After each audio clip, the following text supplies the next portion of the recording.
unstoppable kick-ass confidence. Are you ready? Welcome to the Raw and Unscripted show with Christopher Rausch, where we help you overcome your self-created crap without the self-help fluffy bullshit. Now please welcome our host, Christopher Rausch.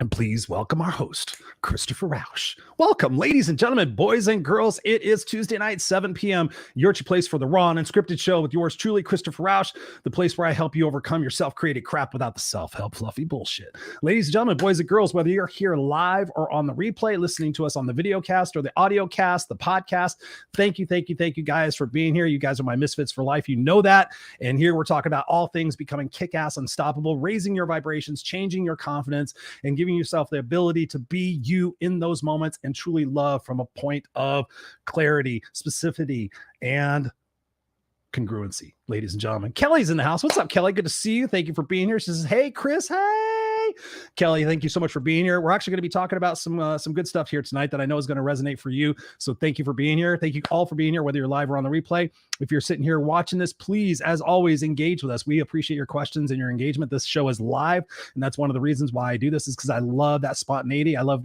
being able to serve and help you guys when you have questions, to be able to answer them right away and just interact with you guys. I recorded my Friday show this last Friday, and it was weird because I'm not used to pre-recording shows. So it was weird because I'm always used to checking out the comments and seeing what's going on. So for an hour, I had to sit here and pretend that I was actually live when I was actually recording our Friday night show, but it was all good. We got Lee in the house. He says, good evening, Kickass fam. Thank you, brother Lee, for being here. I appreciate you. Got Lucy in the house. She says, hey, Christopher Rausch. What's up, Lucy? Good to see you. Thank you for being here. We're going to have a great conversation tonight. I'm excited.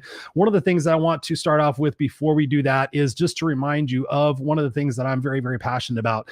You guys know I'm on the board of directors for the organization Help Heal Humanity.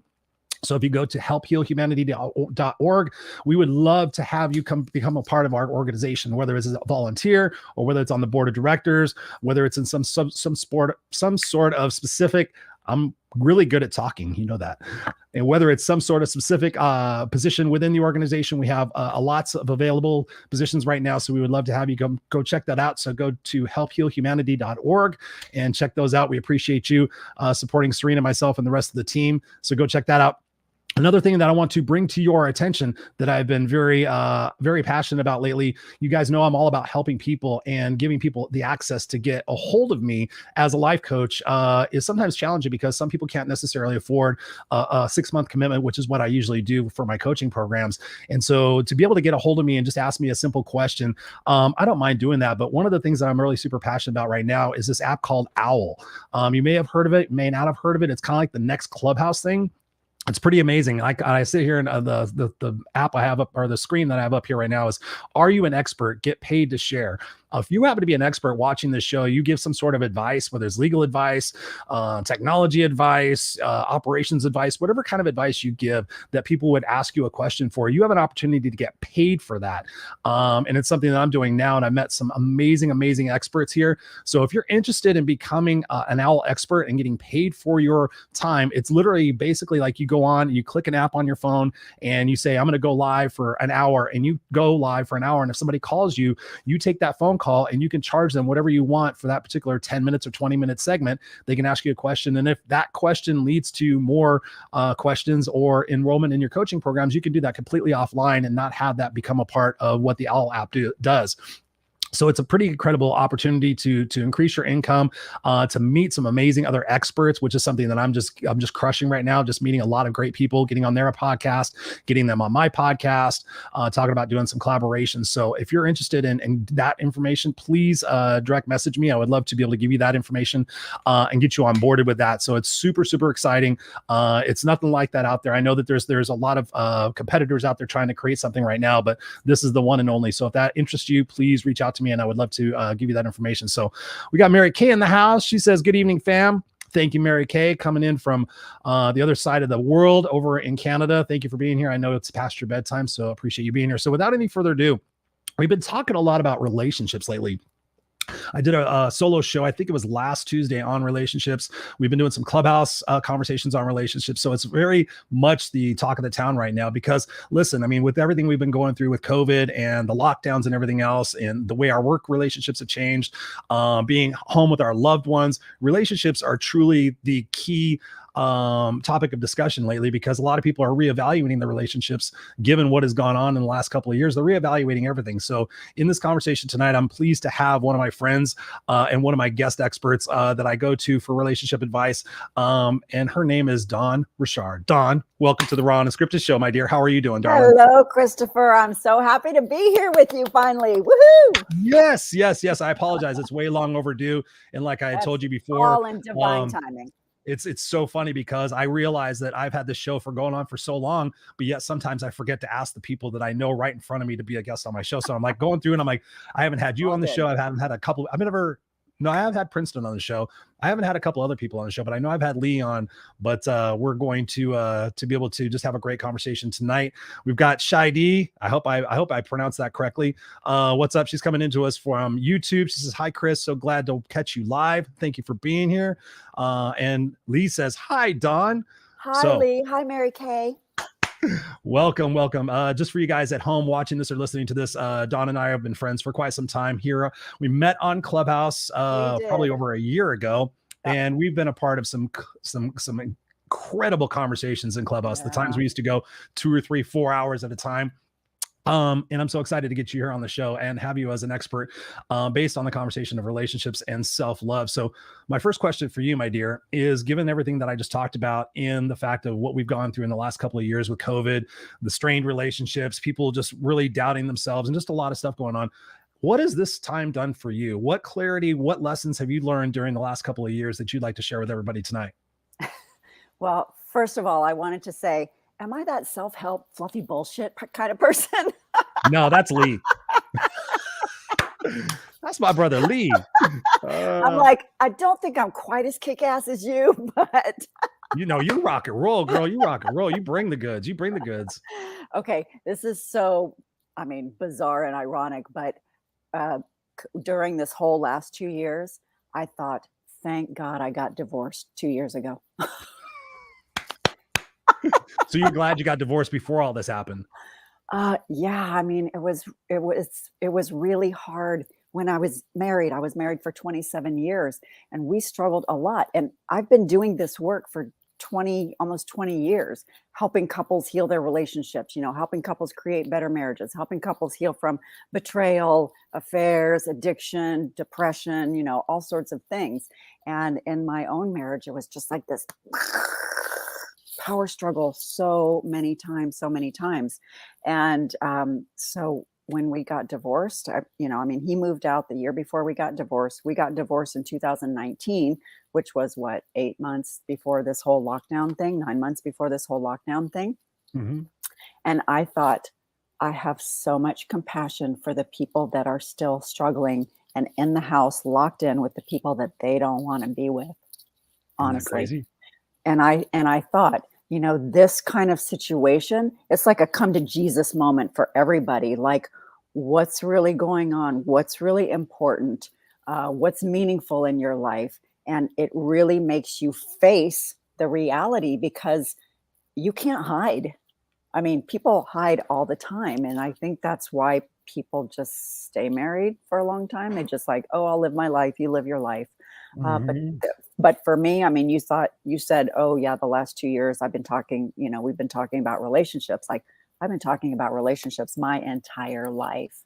And my parents have been married for almost 60 years. And I came from a really great, loving family. And for some reason, I could not recreate that. I have 3 amazing kids. Like they're awesome. They're really awesome. And I hope that they got the best of both of us. I hope they got the best of both of us. And it really made me face like, okay, what's my stuff? All through my whole process, it's like, what's my stuff? What do I need to take responsibility for? What kind of example do I want to set for my kids? And And one of the biggest reasons why I chose to get divorced is because I didn't want them to think that the way their dad and I were married was Smart. healthy.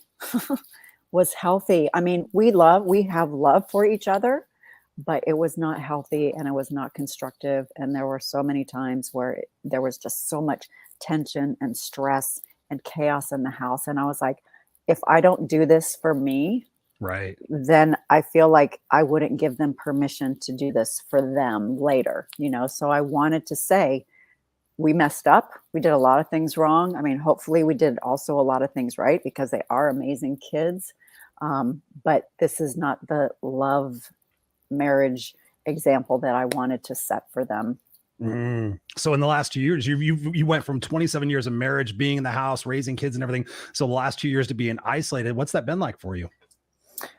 It's actually been really great, I have to say, because I wanted to rebrand myself as a restorative love coach and really help people who had, who are going through like trying to decide whether they wanted to leave and going through that process, because it's really a grieving process. Right. So many people, I think, when they get divorced, they just go, he's the problem or she's the problem, and I'm going to get on with my life and not really take a look at myself. Yeah. And so even before I got divorced, like a couple years before, I knew that I was on my way out, and I was like, I have to face myself in the mirror. I have to say, what's my shit? Right? What's my shit? I know what your shit is, but what's my shit? And this is why I love you, because you're like, no excuses, right? So here I can go, counsel, advise, consult, give therapy to, be a coach for, but what am I not facing in myself? And all of the work starts with you. It does. It does. When you think about being a relationship coach and thinking about all the things that you knew in hindsight, when you look back on your marriage and why you stayed, do you have regrets that you didn't end it sooner? I like I said before we even started this, like everything in divine timing, I believe that everything has its purpose. And I think about halfway in, I told him that I was not happy, that I wanted to get separated. I mean, we were in therapy at the time, and I said, this is just not working for me because you are not treating me with love, honor, and respect, in my opinion. And so for a little while, we had an amazing relationship for like a year or so. And then we moved states, and, the kids were older, and I have always juggled 2 jobs, right? Right. I've juggled 2 jobs plus my kids. So, we all have like busy lives and busy schedules. And then it just sort of like went back to the way it was. And so we went back to therapy, and then I did a lot of my own internal work, and I just kept thinking, I still have hope. Like I saw what it could be, for a little moment.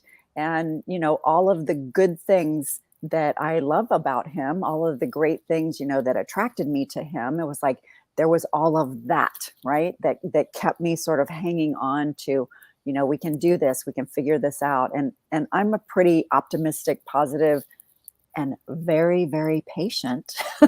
Yeah, you are 27 years. Yeah.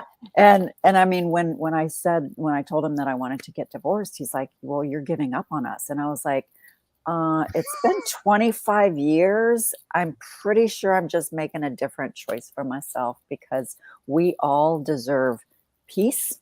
We all deserve happiness. We all deserve to just breathe and feel a sense of ease and flow, which was not happening between us. Well, I got to commend you for making that stance, because I know that, after so many years, you kind of get to the point where it's cheaper to keep them, cheaper to, whatever, it's easy. Like, am I going to find somebody else, especially as we get on in years. I know some people that are in relationships right now, and they both have kind of just said that they've told each other like, hey, this is as good as it's going to get. We know that it's not the perfect thing, but we're happy together. We love each other. It's good enough. And I'm like, hey, if it rocks for you, then so be it. But for people that are watching and listening that perhaps maybe are in that same position where they've invested so much time, and we call it sunk cost bias, where we invest so much time or energy into something that we don't want to give it up. We feel like we're going to lose. We feel like we're going to be a failure. Talk to us about some strategies that women or men can actually employ in their relationships right now. If they're coming to that point where they're like, it's good enough, but it's not great. And maybe am I asking too much, or am I not settled? Am I not loving on myself enough to believe that I deserve better? Talk to us a little bit about that. Well, there are two perspectives, and one, no, there are many perspectives, actually. There are many perspectives, but one of the perspectives is that Esther Perel, she's one of my mentors. She's like super famous in the psychotherapy world, relationship world.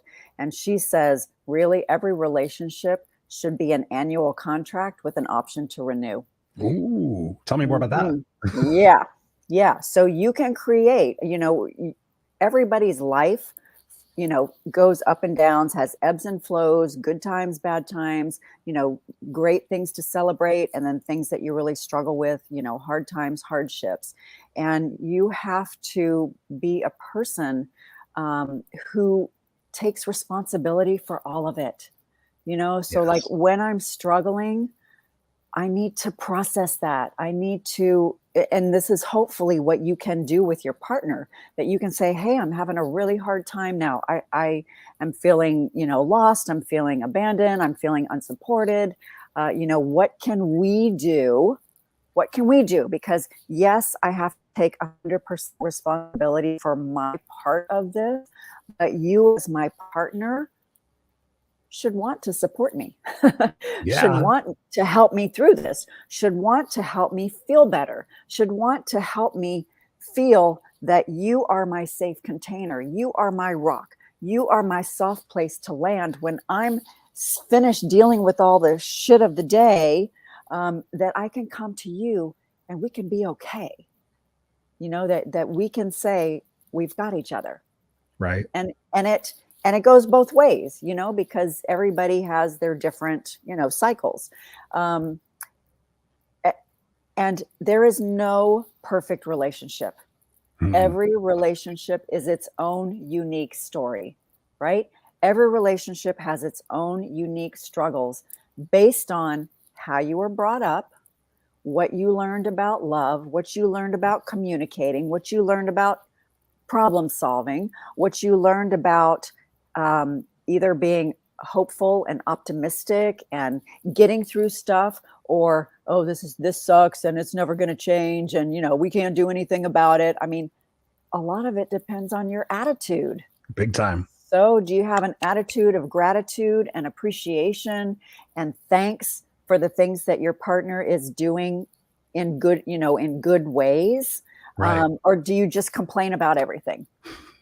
That's funny, because it's funny you say that. And it's actually not funny, but when I talk to people, one of the biggest things, I never told you this, but one of my big things when I was first coaching was relationship coaching. I just loved getting into the weeds of it and helping people recognize that. And when, it would be interesting to find out that a lot of people had the perspective that, it was somebody else's fault, that they would never accept responsibility and ownership for that. And being able to really recognize that, it takes two to tango, and that you have to come to the table and recognize what people are doing great and what they're doing good, as opposed to what they're always doing wrong. That's something that my wife and I have talked about before. It's like, when you're just pointing out the things that are negative and not working for you, that makes me feel like everything else is like kind of in line for that. So let's find opportunities to say, hey, thank you so much for doing that. And having appreciation and gratitude for even the small things. Like, for example, she'll say, for dinner, you're like, I'll say, what do you want for dinner? I'm like, oh, I'm happy with whatever we get. And I'm always really super appreciative, and just always making that extra effort to give the best customer service I can to my partner rather than to the other people in my life. And I recognized that one day when I came home from work and I saw that I was busting my ass, making everybody else at work super happy. And then I got home and I was miserable and I was cranky. And then I was like, and I was like, okay, this person deserves the best part of me, and I'm coming home and giving her the worst part of me. So how does that make her feel? Right. So I started putting myself into her shoes and recognizing, like, okay, how would it feel if I were her, gone all day? The husband's gone all day. I'm at home by myself and she's working from home, and I come home and I'm all cranky. It's like, who wants to be around that? So I started shifting that and realizing, okay, my problems stay outside the front door. I come inside the door. I'm excited to see people. And that shifted our relationship and shifted the communication that we were starting to have. Talk to us about that. Talk to us about how people can start to look within. You talked about the mirror. so many people are saying it's their problem and it's their fault and they need to do this to make me happy. Talk to us about, is there any reciprocity in that person needed to take responsibility for their own situation and perhaps causing what that person's doing, if I said that correctly? Yes, we all impact each other, right? We all affect one another. And so this was a big issue because I felt like my former husband was so nice to everybody else, was like bending over backwards to help people, to be kind to people. You know, I mean, he's like big and, you know, like pretty like aggressive, competitive and all that kind of stuff, but he got shit done. And I'm not the get shit done kind of person. I'm more like, we'll get around to it, which would drive him crazy. But it was like, your partner should be a person where you can express your frustrations. That's fine, you know, because everybody wants to have a sounding board. And your partner should be the person that you care about the most, that you treat the best, that you treat the kindest, that you are the most loving and concerned for their happiness and welfare. Not everybody else. Right. You don't live with everybody else. It's easy to be nice for 5 minutes to somebody else, right? But when you come home, regardless of what's going on, I think a lot of times people take each other for granted, of course. Yep. And the Gottmans are huge in the marriage and relationship world. And they say for every one negative thing that you say, which actually should be a constructive, hey, honey, I'd really appreciate if you did such and such. Right. For every one kind of criticism that you give to your partner, you should give at least 5 to 7 positives. So 5 to 7, yeah. So if you think, okay, in my conversation in the day, how many times did I bitch at my partner? Did I complain about XYZ? Did I say what was wrong? And how many times did I say, oh my gosh, honey, I'm so glad that you're here. I'm so glad that, you know, we can sit here and watch a cool TV show, or that we can have an interesting conversation, or, hey, let's go take a walk around the block, or let's, you know, take the kids to the park and you and I can have a glass of wine while they're playing, or whatever it is, so that you consciously make time, effort, and energy contributing to uplifting and building your relationship so that you feel a sense of safety, connection, closeness, intimacy, and trust outside the bedroom. Because all of that, it's like putting deposits in an ATM, right? If you're constantly withdrawing, you're not going to have anything left to withdraw from, right? So you have to think of your partner as your ATM. Like, how can I put goodness and positivity and money, you know, I mean, not financially, but money, value, nourishment, care, and concern into my partner so that when I'm being a shit, I can withdraw and it won't be a big deal. Points. I talk about points. I got points for that. I got points for that, right? I'll do something super sweet. It's like, hey, that's great, baby. I'm like, I get points for that. So then and I have this great book called Sex Starts in the Kitchen because is that pictures? Yeah, it's called Kama Sutra. No, I'm just kidding. You don't have to whisper. But sex starts in the kitchen. It's how you treat somebody all day long that matters at the end of the evening. You can't be mean and rude and condescending and critical of somebody and then at the end of the day say, hey, let's have sex. Like, oh, wow, what a turn on. Right. It doesn't work. No, it doesn't. So talk to us. I'm going to grab some of these comments real here quick. And then I'm going to ask you something else. Self-love is everything. Yes. Shira. Yeah. Thank you, Shira. We got Ray in the house. He says, LOL, Lee Height. I'm not sure. I must have missed something. LOL. Now it's you too, Christopher. We don't know what you're talking about. I missed something. I don't know what it was. They'll tell me. We got Ron in the house. He's saying hi to everybody. What's up, ladies and gentlemen? We got Robert in the house saying good evening. Hey, Robert. Lucy says, ooh, I love that yearly renewal. Absolutely. Yeah. Absolutely. You still want to get in the bank? Let's talk about that. Mary Kay says 100, not 50-50. Yeah. Yes, absolutely. Ron says here, family first. And Shira says here, yes, Chris, if we can spend 8 hours plus a day to be kind to strangers, we can do it with the people we love. Exactly. Yeah. Dig it. Ron says here, make love to her mind. Well, that's the thing. Make love to her heart. Yeah. Yeah. Well, Absolutely. I say this in all sorts of situations. It could be in your partnership, or it could be if you're single. It's like, I want you to penetrate my heart and my soul before I allow you to penetrate my body. Now, sometimes I will give to you my body, even if you're not, if there's, like some connection and some effort and all this kind of stuff. But if you're continually ignoring me, being rude to me, turning your back on me, not making me feel like cared for, then what the heck? Yeah. You ain't getting none of this. You ain't getting none of this. And then you wonder why I'm not interested in having sex. And I know it's different for men and women. I mean, women generally want to feel connected before they have sex, and men generally want to have sex before they actually feel connected. And so there is this part of, 100.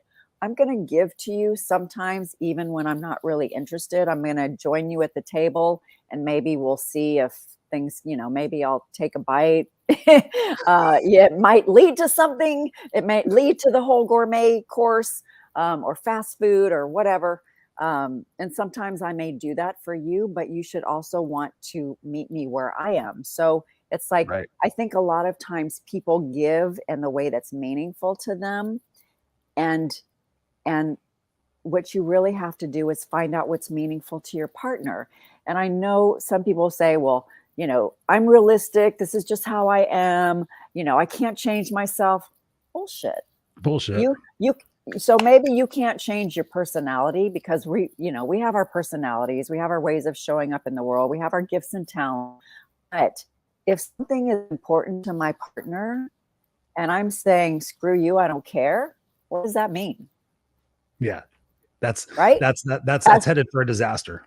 Yeah. As opposed to, you know what, it's not that meaningful to me, but I know it's really meaningful to you, because I'm going to do it. I'm going to do it because I love you and I care about you, and I want you to feel good about you and about me. And I know that my happiness is my responsibility. Your happiness is your responsibility. Now, I can contribute to your happiness and I can contribute to your misery, but I have to take care of me. And when I'm happy, when I feel content and fulfilled, and and pursuing the things that are meaningful to me, then I'm going to show up as a better version of myself. And I think a lot of times what happens in relationships where they crumble is that people are not taking care of themselves. They're not creating their own sense of happiness. They don't feel fulfilled. They don't feel powerful in who they are.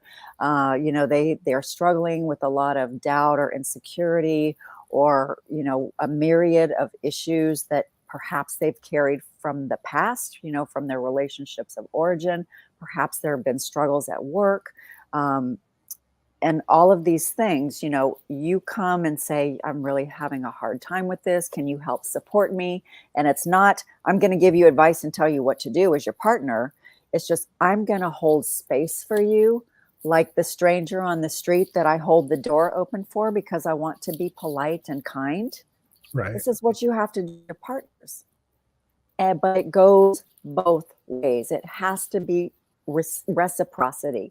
It's this equal exchange, not on a daily basis, but kind of over time, because we ebb and flow. But there's this reciprocity and idea that both of us are giving and receiving equal energetic exchange.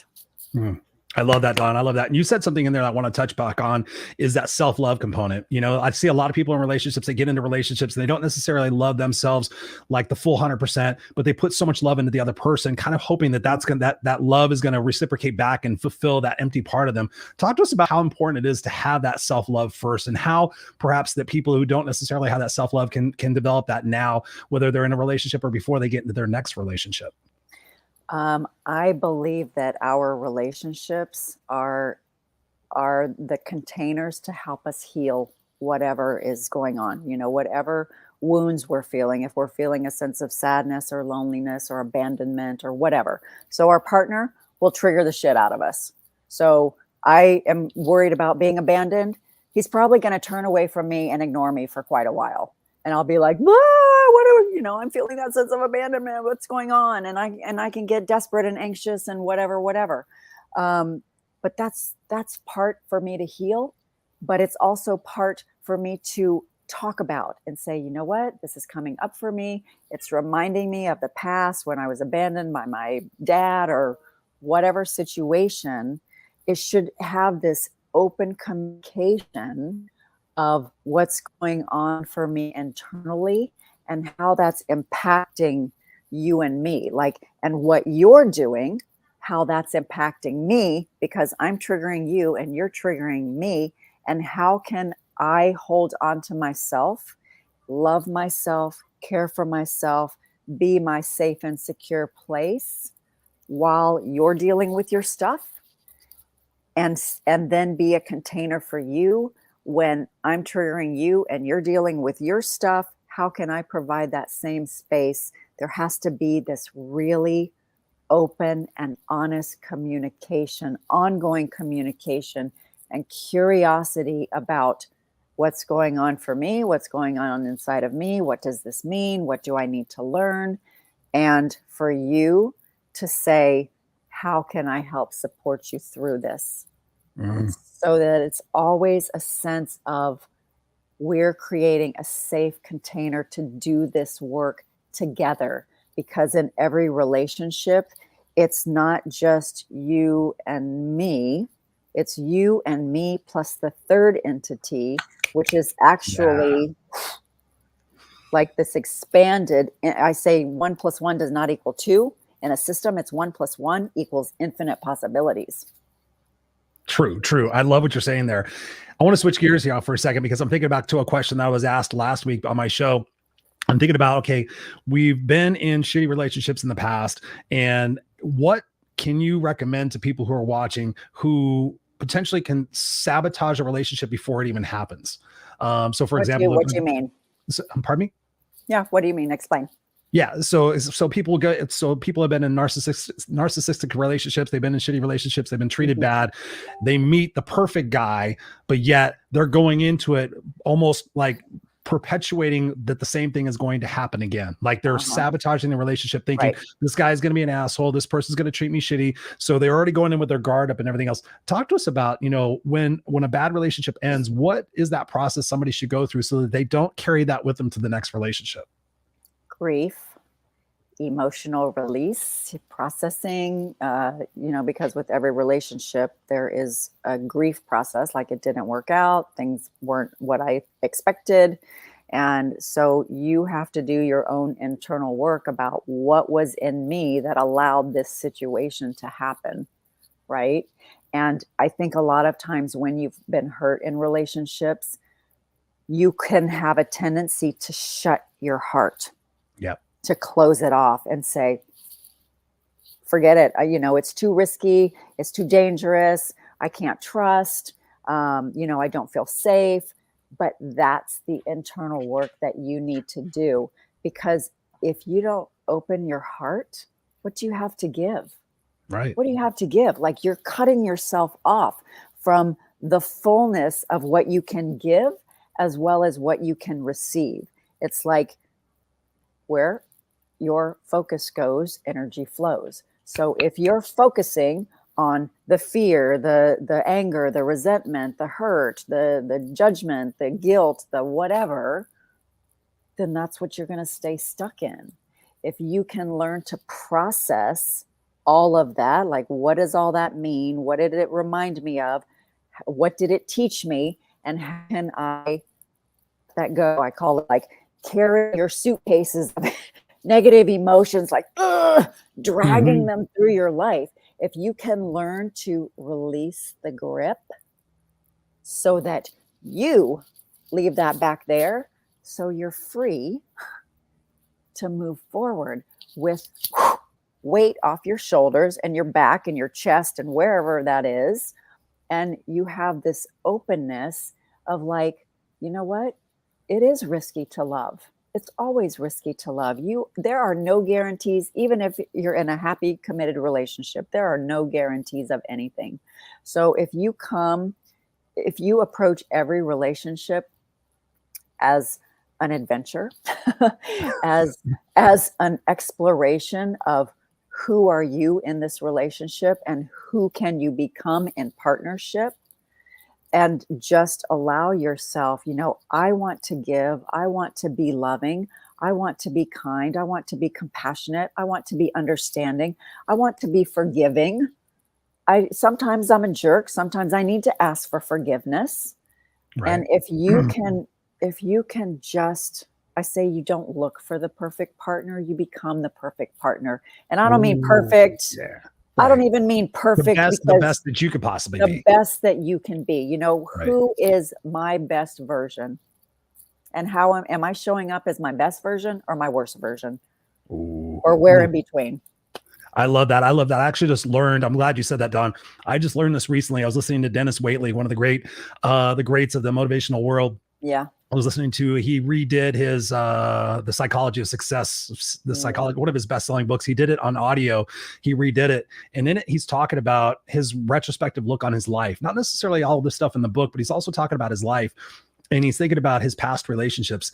And he said something that really just impacted me. He said, ask yourself, am I being the person X that this other person would want if I were them? And the way, I know that sounds convoluted, but I sit there and I look at it. No, it doesn't at all. I look at it like this. When it was probably about a week after that, we went camping with my son, my wife, and I. We went camping. It was hot outside. We were in our RV, and it was like we'd been inside for like 5 hours watching movies. He was watching movies on his iPad, and we were all having fun. It was all cool and everything. But I sat there and I thought, if I was a 5-year-old boy right now camping at a campground, would I really care if it was hot outside, or would I want to go out and play? No.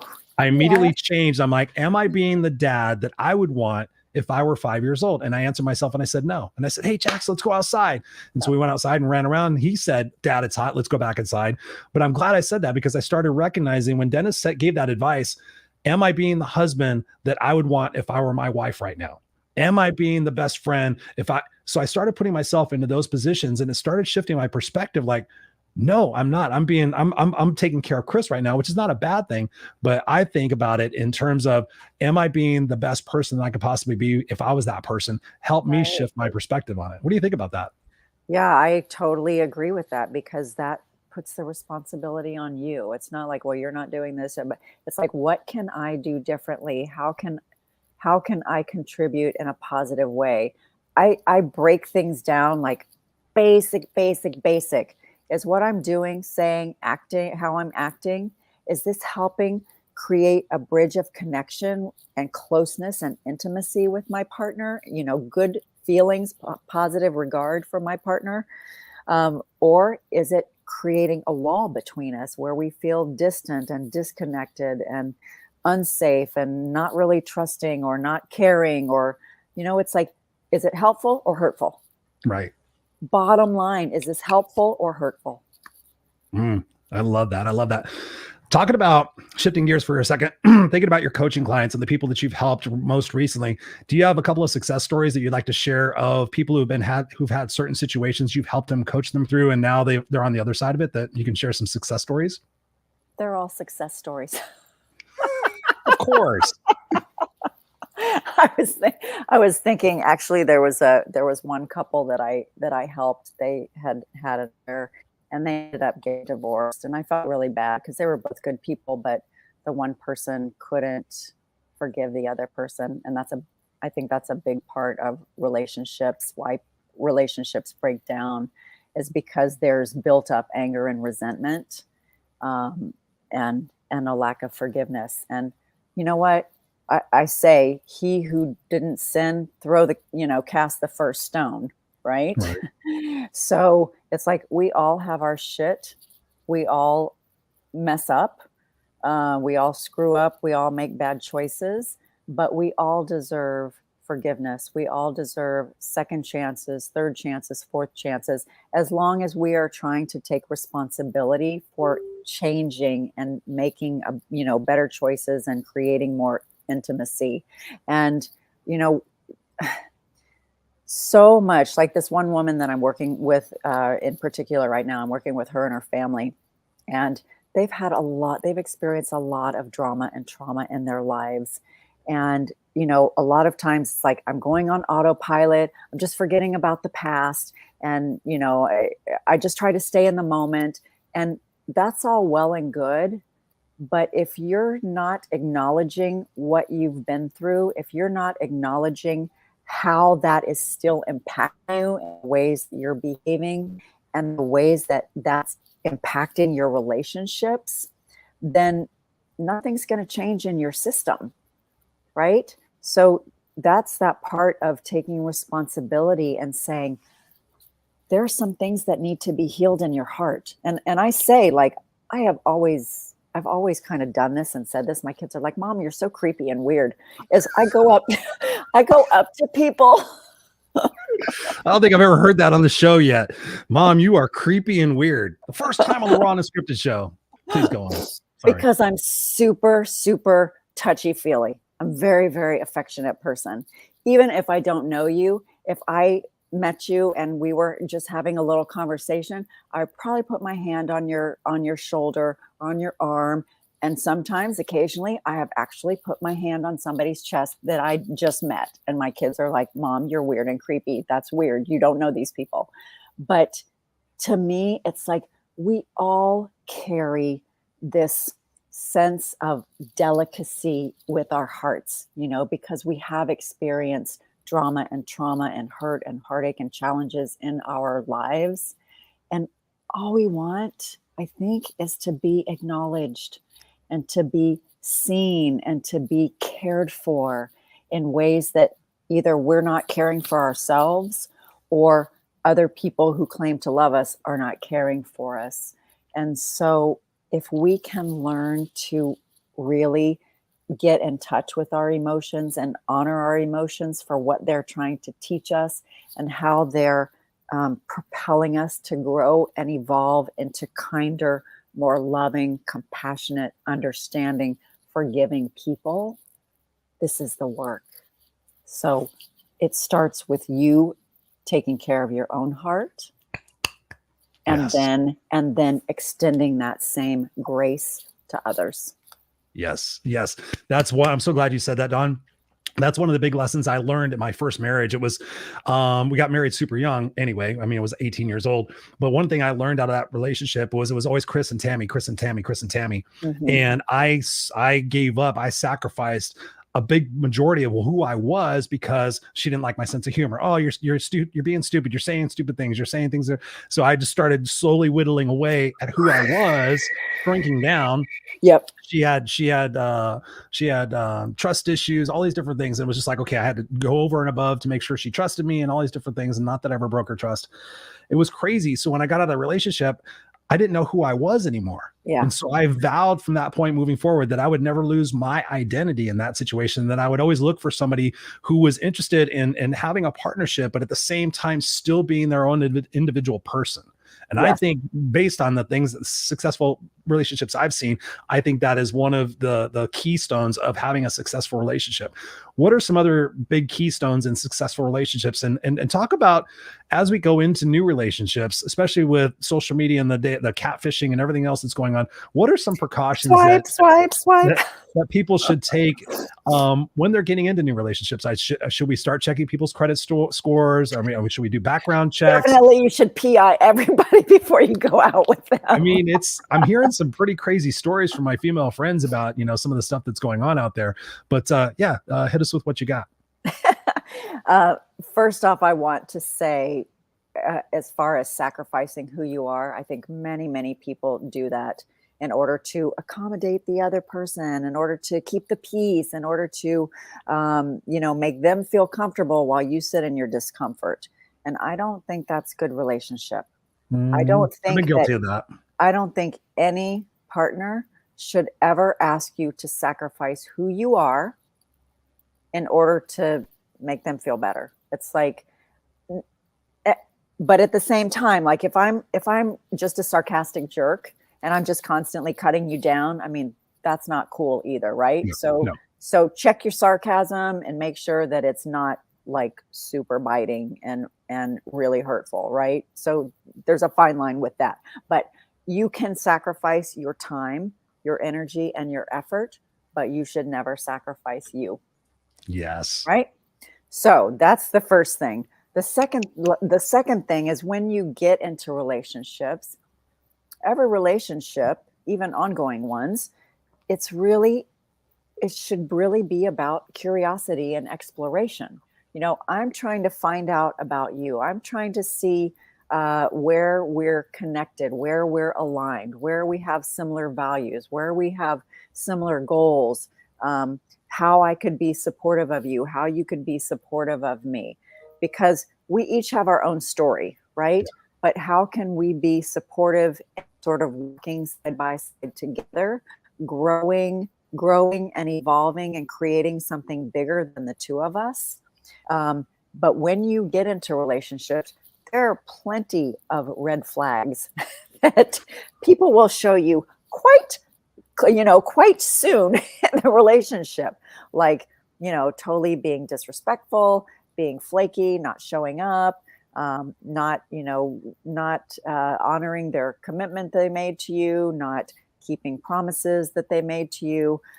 Basically, if all they're doing is talking about themselves and their own world and not being interested in who you are or what's meaningful to you.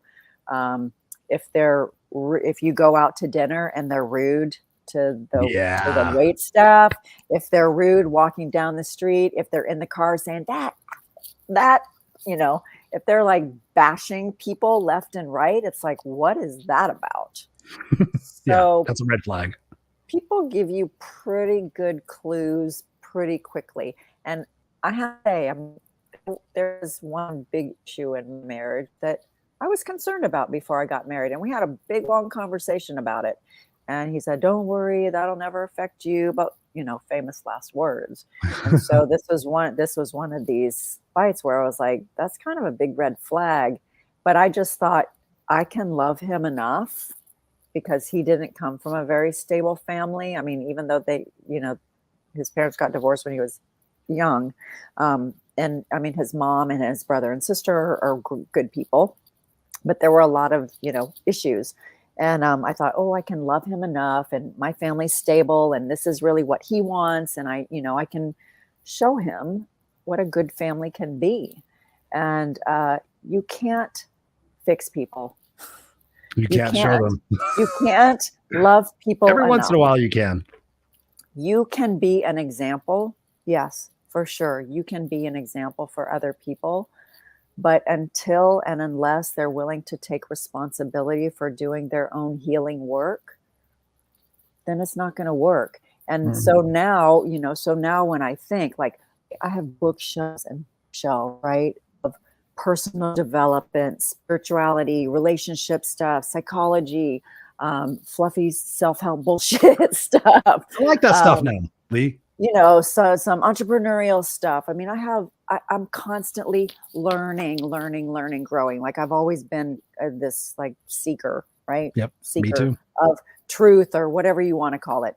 And trying to fix myself so I can help other people. Exactly. And I remember in my marriage, he'd be like, that's just, it was just like constantly, and yet not taking responsibility for his stuff, and I mean, I know I probably could be condescending and judgmental, like, I'm the therapist and you should listen to me. I mean, even my kids now are like, Mom, you're weird and annoying. Right. But if you're not, for me now, it's super important. Are you taking responsibility for your own growth and evolution? Yes. Are you taking responsibility for your own emotional baggage? Are you taking responsibility for being a good, kind, loving, considerate, compassionate, understanding, forgiving person? How are you being in the world? How are you showing up in the world? Because I want somebody who wants to be the best version of themselves. Yes. I want somebody who wants to take responsibility for, you know what? I'm having a hard time dealing with this shit, and I need to get support, and I need to get help. And I know that I can talk to you about it, but I know that you're not my dumping place. True. Love it. Want to capture some of these comments? See, we've already been talking for 50 minutes, ladies and gentlemen. Let me see. I told you I could talk for hours about this Oh stuff, yeah. Oh yeah. No, you're definitely an expert. Ray says here, fire Exactly. advice. Woo. Oh, thank you, Ray. Thank you, Ray. Ron says here, very true, Dawn. You don't want to repeat the cycle by not healing the hurt first. Yeah. Yes. You got to take care of the root, ladies and gentlemen, Yep. not the symptom. You got to take care of the root. Yep. Ron says, be your best Not version the of you. Band-Aid. Yes. Darlene is on fire. She's loving it. She says, yes. Andrew Rimkus in the house. What's up, Andrew? Thank you very much for being here. He says, very true. Got to be true person finding common traits. Absolutely. Darlene is saying powerful. Thank you so much, Darlene, for being here. Darlene. Dawn, this has been an incredible conversation. Where can people get a hold of you to continue that conversation with you? On the Owl app, like you, Christopher. Yeah. The Owl app, love it. The Owl app is amazing. And then I'm on LinkedIn, Instagram, Facebook, blah, blah, blah, blah, blah. We got you, Instagram, Facebook, at The Awakening with Dawn, right? Yep. And so, contact me. You can send me a message. You can send me an email, dawn@awakeningwithdawn.com. I'm more a conversation person. That's why I love Owl, because it's like, even in Clubhouse, you can just sit and listen, but I prefer the interaction. And I was going to say, I forget, I was going to say one more thing. Oh, yeah. When you were talking about healing the hurt, somebody said, yes, you have to heal the hurt. I tease with my clients and I'm like, okay, I'm waving my magic wand. Poof, you're healed. Like the fairy godmother, right? The fairy godmother of love and relationships. Nice. But you're never done. Okay. So if you think I'm not ready, I'm not healed. Now, granted, if you're in the midst of your hurt and heartache, it's probably not a good idea to just go jump into something else, but you're always in process. We are always in progress. We are always in a way of becoming more of who we were meant to be. And so as long as you say, I'm still having a few struggles with this and that, is this something that you're okay with, right? When you meet somebody, because everybody has their story, everybody has their struggles, everybody has their stuff. And then there are some things that are deal breakers. Like, I'm sorry, I don't want to be with a drug addict. That's just me. That's just me. I don't want to deal with all of that heartache and hurt. Like, you go take care of yourself, you go heal, you go, get the help and support you need. And then when you feel healthy, whole, and complete, as much as you can feel, right? Because it's not done. It's never done. But when you feel like, you know what, I am good enough. I do feel good about myself. I am leading this beautiful, happy, joyful, loving life. I really appreciate life. I appreciate everything I have. I appreciate who I am. I'm in love with me. I know that I'm a mess and I'm weird and kooky sometimes. Bring it. Gotta fly your freak flag. Yeah, but I also know I'm so kind. I'm so compassionate. And trust me, I can be the big B word. Trust me, I can. I have been. Like a couple weeks ago, I was a big B because I felt like some boundaries were being crossed in one of my relationships. And I was just like, ugh. But at the end of the day, it's like I stand up for myself when I know I need to stand up for myself. And then I also extend a lot of grace and compassion and kindness because I have a big part. And I know that we all want to feel loved.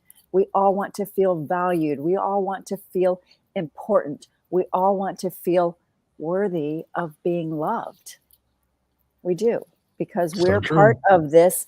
We are one. And so we're reflecting that to each other, which is why I love you, because you reflect so much, love and kindness and beauty, Thank you. Deep within your heart and soul, which is why I really admire and appreciate and love and adore you, Christopher. Thank you. You're gonna make me blush. Aww. Yeah. You are awesome. You're awesome. You also have a podcast. I do. I'm so excited. Wake Up to Real Love. I started it 2.5 years ago. It's kind of my passion project. It was one of those intuitive hits, like, what? Start a podcast? Why? Oh, that's kind of weird. But the more I got into it, the more I was like, you know what? I wanted to create a space to normalize people's relationship struggles, and not necessarily just intimate partnerships, but, family of origin, because my background is systems. So I'm a systems thinker, because your, family of origin basically, groomed you and taught you the things that you carry with you or heal through, overcome. And so I thought, if I had so many struggles in my own marriage, and I have the profession, the education, the professional experience dealing with all of this stuff, and I still struggled, how many hundreds, thousands, millions of people are struggling? So what I wanted to do is I wanted to normalize all of it. So whatever issue that you've struggled with, I have a podcast for, I think. And so I've published 65, just relaunched 2 weeks ago, and I've published 65 episodes in the last 2 years. And I'm super excited because I feel like when we connect with these people, with people's stories, and we see how much people have overcome, it's two things. It's like, oh my gosh, my life wasn't so bad. The things that I dealt with, I'm more hard, but everybody has their own version of hard. Hard things to overcome. And so to give people hope that there's a way to get through it, to get to the other side, and to say, no matter what I've been through, no matter what I'm experiencing in this moment, no matter what heartache I'm dealing with, there's hope that there's love on the other side, that love for yourself, which is the first and most important love. And then that sets the stage for every single other relationship in your life, so that everybody can wake up to real love. Yes. Wake up to real love. Oh, this has been awesome. So connect with Dawn. Once again, they can get a hold of you. Email is dawn@theawakeningwithdawn.com. And they can get you on Facebook and Instagram, The Awakening with Dawn, and or Clubhouse or Al. Wake up to real love. Absolutely. Darling, I'm going to place you backstage here for a second and close out the show. Thank you for being here on the show. You are a rock star. Having me. Don't go anywhere. I really appreciate it. You're welcome. Love you. Awesome. Bye, Love everybody. You too.